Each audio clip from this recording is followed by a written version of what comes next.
The biggest battle we will ever have to face is the battle between you and you.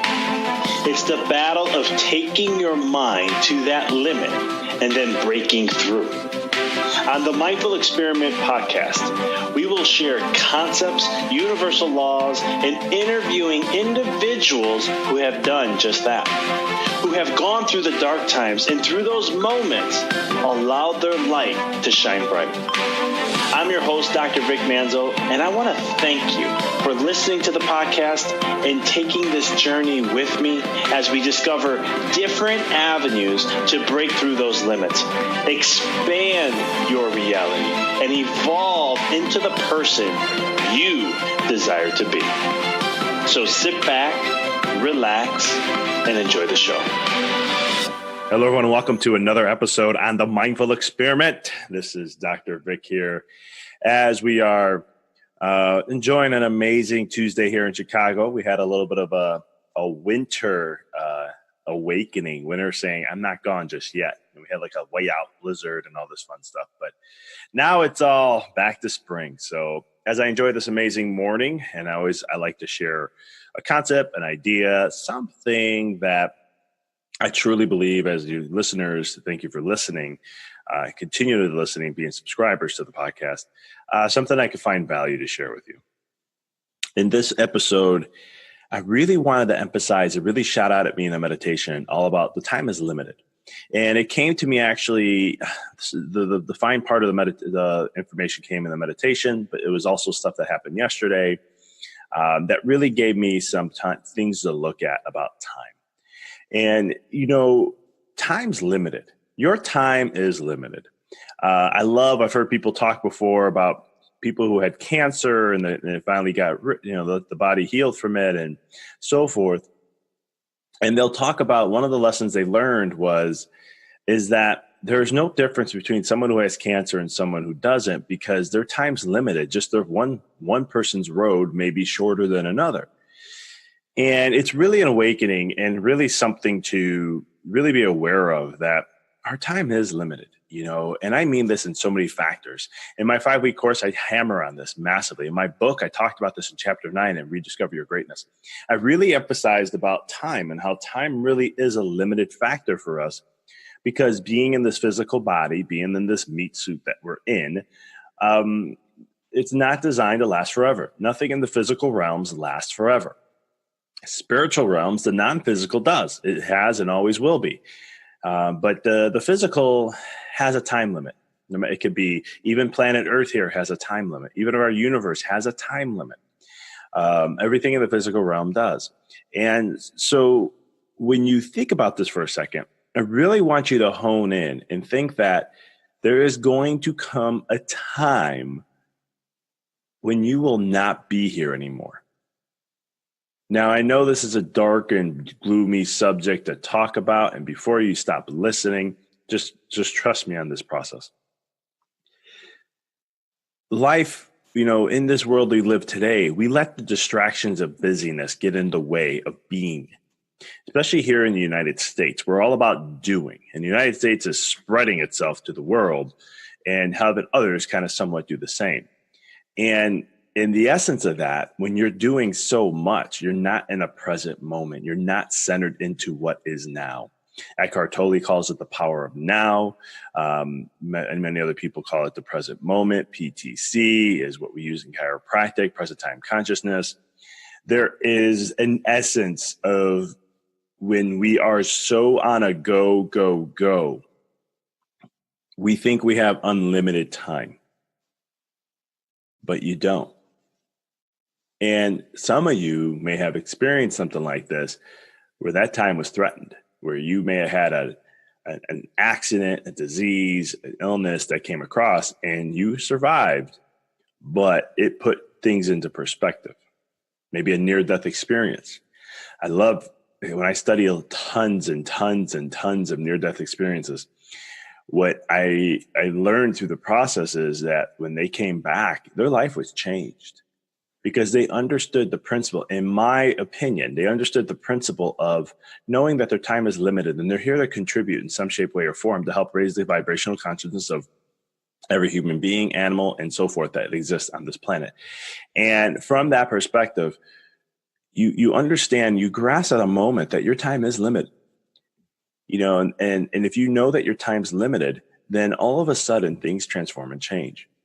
In my 5-week course program, I talk a lot about, and I talk about in the book too, if you had 24 hours left to live, what would you do? If you had a week left or a month left or a year left, what would you do? How would you spend your time? Who would you spend your time with? Who would, would you have different conversations with people? Would you be, letting people know how you really feel about them? Would you be doing the things that you are holding yourself back? Would you get out of a career that you don't enjoy and get into something that you love to do? What would happen? What would change? Because if you're not doing something that you love and doesn't give you life, you need to get the hell out of it, because all it's going to do is drain your soul. And that's up to you to decide if that's true or not. But you have to determine that, because your time is limited. Your time is going to come to an end, and you have to make a choice and realize, okay, am I having the most deepest and fullest relationship with people? Or am I doing the things that I love to do every single day? Am I spending time with my kids or my parents or my loved ones? Am I making time for them? Am I making time for myself so I can be the best version I can be every single day? Am I taking care of my body to keep it in the best shape it possibly can be? There's all these factors that come into play, and you really have to take a real quick look at things and say, am I doing those things? One thing I made a change a couple of years ago where I analyzed all my relationships, and I really took it from a level and said, if it's not a deep, fulfilling relationship, then it may not be something that it's worth to have, because I don't want to have these superficial relationships. I grew up in a world that, and don't take offense if you're listening to this and you were part of my world, but I grew up with a lot of superficial relationships. People weren't real. They'll say things to you, but on the other side of the coin, they wouldn't tell you exactly how they felt. And I never knew what was real.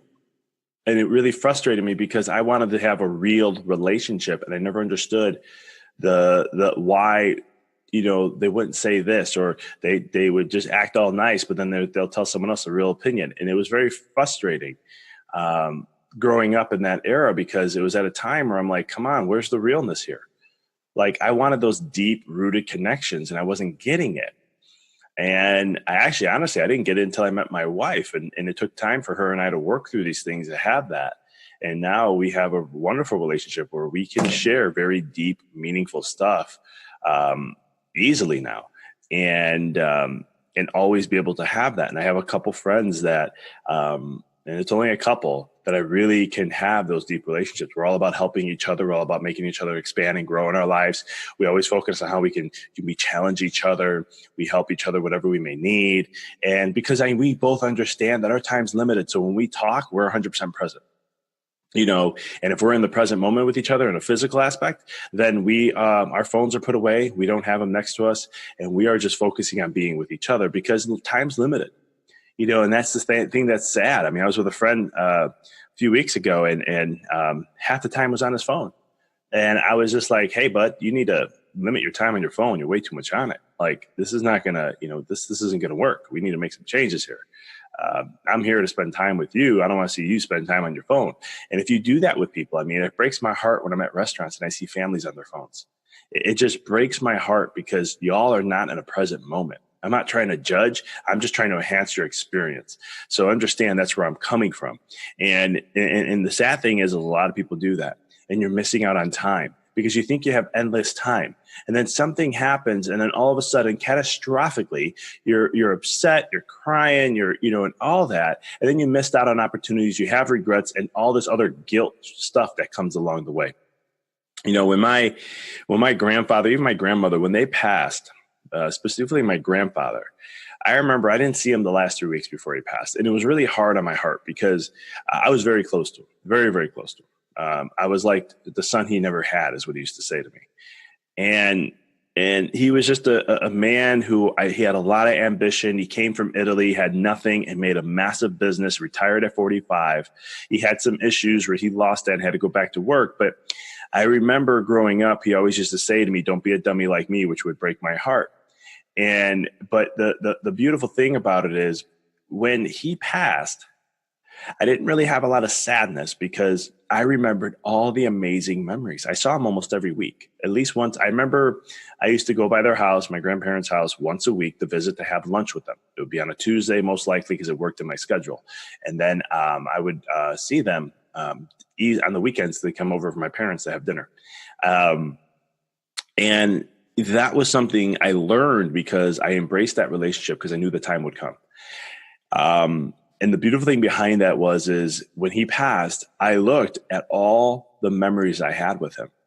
And I looked and said, I have more memories with him than probably any grandkid. Thousands upon thousands of pictures, stories upon stories. I knew things that even his daughters and probably even his wife didn't even know. He would just share stuff with me. And a guy who was this rigid, strong man who was very strong-willed, very stubborn in a lot of ways, be able to break down and cry to me and have those real conversations was something. And I soaked that up. I did the same thing with my grandmother because my grandmother suffered with dementia and Alzheimer's for about 10 years. And then she passed. And I remember a lot of people would, look at that and be like, well, it's not her anymore. What's the difference? She's gone.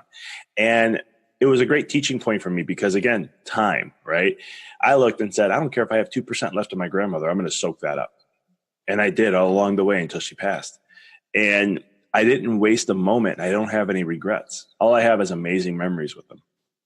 And so I share this with you because I can go on and on. My dog, Marcello, he was a puggle. When he passed, what he taught me is to be even more present, even with animals.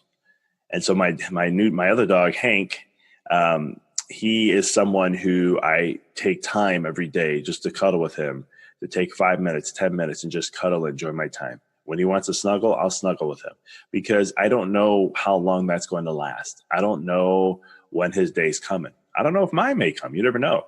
And so I soak up every moment of that. The thing I'm trying to point in this whole entire episode is that make sure in your life, soak up every moment you can. If you have kids, soak up every moment because those times are not going to be there and they're going to be growing up and they're going to be evolving and changing and having a life of their own. There comes times where in your career that you have opportunities to really thrive and succeed. If you're not happy with where you are, you have to make a change and be real with yourself. Do some soul seeking and find what really matters because your time is limited. There is no point to hold on to grudges. There's no point to hold on to stupid stuff in life that doesn't matter. I have family members that hold on to grudges where they won't talk, and it's the most idiotic thing in the world to me. But at the same token, anytime someone holds on to a grudge, they think they're going to live forever. Anytime someone is going to hold someone against something, you just think you have all the time in the world. And what's going to happen is most times something happens to someone's health and then everything changes. And then it's like, oh my God, I am so sorry that I did this. Oh my God. And you have to have that wake up moment. It's a human nature kind of a thing. We have to be on our hands and knees before we make a change. We have to be shook up so much before we actually make a change in our lives. I see this from a health perspective often. And so it's one of those things where we have to look at life and just realize that time is limited, that your time being here is limited, and that you only have a certain amount of time left on this planet. Make the best of it. Take time for yourself so that you're nurturing your body, your soul, and your mind. Then from there, take it to the closest people that love you the most. Make sure every day you let them know how much you love them. You let them know how much they mean to you. If you have children, start an email, set up an email and send them an email every day, or have a gratitude journal with your child. And then when they're 18, give it to them. This is something that when I have a kid, that's exactly what I'm going to be doing every single day. So they knew every step of the way how I truly felt about them. I had a father and a mother who were very loving. They may not express it in the way I wanted it to be, but I learned over time to appreciate what they did share instead of just shutting them out, which I'm not saying I didn't do that. But one of the things I learned in life now is that I wish I knew, and my parents are still alive. I can always ask them these questions, but it would have been kind of cool during those journey in time. My parents had like a journal or something and was like, hey, this is, every day I can read it and see where they were on things. I think it would drastically change the relationship. And so I want to do that for my kids so they can have that eternally forever. And they'll always know, just like I do this with my wife every day, letting her know how much I love and appreciate her, because I always want her to know. I never want her to have a doubt in her mind that I never loved her, didn't appreciate her, and didn't know that she was number one in my life. And the same thing for my kids. I never want them to have a doubt that I don't love them, that I don't appreciate them, that I don't want what's best for them, that I can help them as much as I can and support and guide them at every step of the way, because time is limited. I don't know, tomorrow something can happen. I won't be here anymore. And I know this sounds gloomy, but the fact is that you don't know what tomorrow's going to bring. Tomorrow's not guaranteed in anyone's life. Yeah, back in the day, we were more in a present time consciousness because we were living in the nature. And nature is a battle. You never know how it's going to be. So you're always up against something. In today's world, we live in homes. We have crime that's low. And we, depending where you live though, but it's one of those things where, we kind of know that next day I'm pretty much may be around unless something happens with my health. We don't have all the attacks of nature. We're more protected and more in a convenient comfort way. But with that allows ego to think that this life lasts forever, but it doesn't. And it's a trick in the mind. So do not waste your time. Make every moment meaningful and enjoy the moments that you do have. Soak them up, be vulnerable, open your heart, and watch how your life blossoms. Watch how you become less stressed. Watch how you become actually healthier when you do that with others. I tell you right now, been in the health field for over 10 years as a chiropractor and being in health in general since I was 16. So it's over 19 years. With all the research I've done, thousands upon thousands of hours, thousands upon thousands of journals I've read and articles and research articles. One of the things I learned, the most powerful thing that's going to transform your health is the social network you are surrounding yourself with. I don't mean that on social media. I don't mean that via text messaging. I mean that in face-to-face interactions. The more you have that, the healthier you are. So connect with people, let them know how much you love them, and know that your time's limited. There will come a time that they may not be there, or you may not be there. So soak up every moment you can. I want to appreciate you guys listening. I hope this created some inspiration. I hope it created a wake-up call. My intention was just to spark something in you to allow you to see life a little differently and be a little bit more serious about being more intentful with your time so that you can truly maximize your experience in every single day of your life. I appreciate you guys listening in. As always, this is Dr. Vic with the Mindful Experiment. If you like the episode, please share a review on iTunes for me. Let me know how we're doing. If you have a topic or something that you're interested in wanting us to talk about, please email me at drvic@empoweryourrally.com.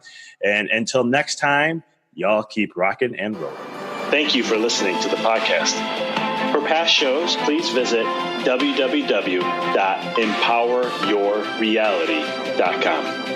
I hope this show inspired you and added to your life to help you on the journey to rediscover who you really are. To connect with us on Facebook, please visit www.facebook.com/Dr. Vic Manzo. Check us out on Twitter. The handle is Dr. Vic21. Follow us on Instagram, www.instagram.com/Dr. Vic Manzo. If you were inspired by the podcast, pay it forward by sharing it with someone who you know can benefit from it. Thank you again for listening to the Mindful Experiment podcast, sharing paths to help you rediscover your infinite potential.